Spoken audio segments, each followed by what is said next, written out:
February 5, 2026. This is day 36 of 365 days of our Abundant Life series. Hebrews chapter 11 verse 3. By faith, we understand that the entire universe was formed at God's command, that what we now see did not come from anything that can be seen. Today's topic title, God says, I will make something from nothing in your life. I made everything there is, all of it, and I made it out of nothing. I simply spoke it into being, saying, let there be, and there was. Because you are mine, this creative power is now working in your favor. I am not limited to the raw materials available in your life. I can make something from nothing. So when you have a need for which there seems to be no resource, remember that you belong to the God who creates something from nothing. I create faith in those who have none. That is what I did when I first called you to life. And now I can generate love and forgiveness in you that you do not have on your own.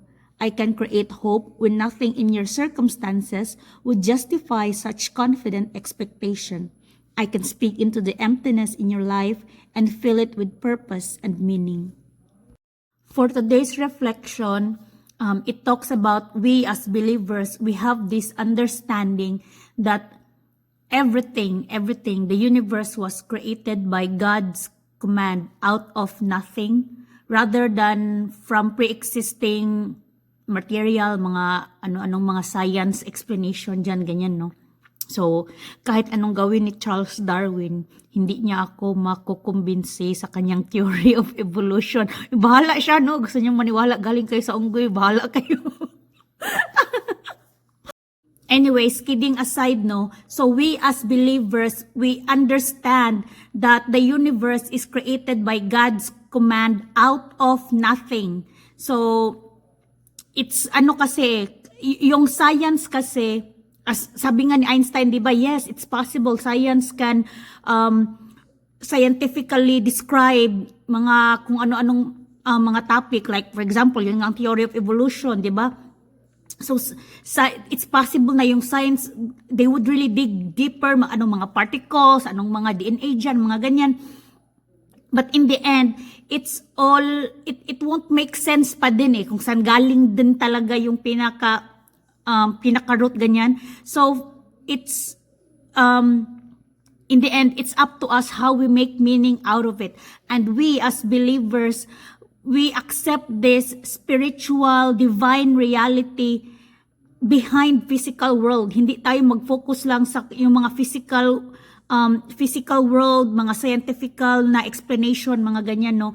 Because with our faith, we have to trust the reality that there is God who made everything out of nothing. So lahat-lahat, we all owe it to Him. So ganun siya.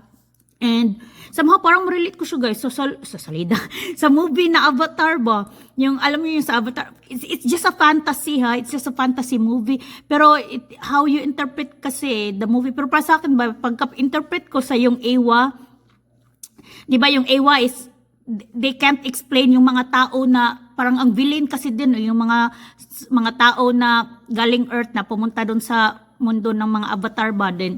Hindi sila naniniwala sa Ewa ba na everything is connected. So, parang narelate ko lang siya doon. Diba, ang plot ng story doon is, at that time, humans are very modern na, napaka-high-tech na, and nasira na nga yung Earth. So, that's why they went to another planet na, or moon ba yun, para maghanap ng bagong lugar na pwedeng tirhan ng mga tao, or something na pwedeng pagkunan ng mga resources, ganyan.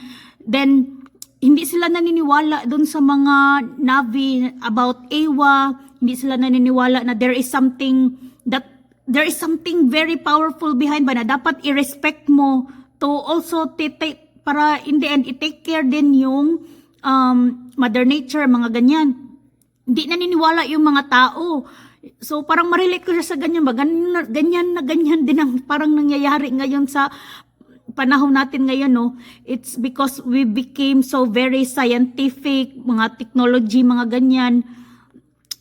We lost that respect to our spirituality, that there is something bigger than us, beyond our comprehension and that we should respect, hindi na naniwala. Yung ending, we end up digging our own hole, or tayo din mismo sumisira sa ating everything that we have right now, tayo lang din ang sumisira. And yeah, so there is always something powerful with everything, and it's God.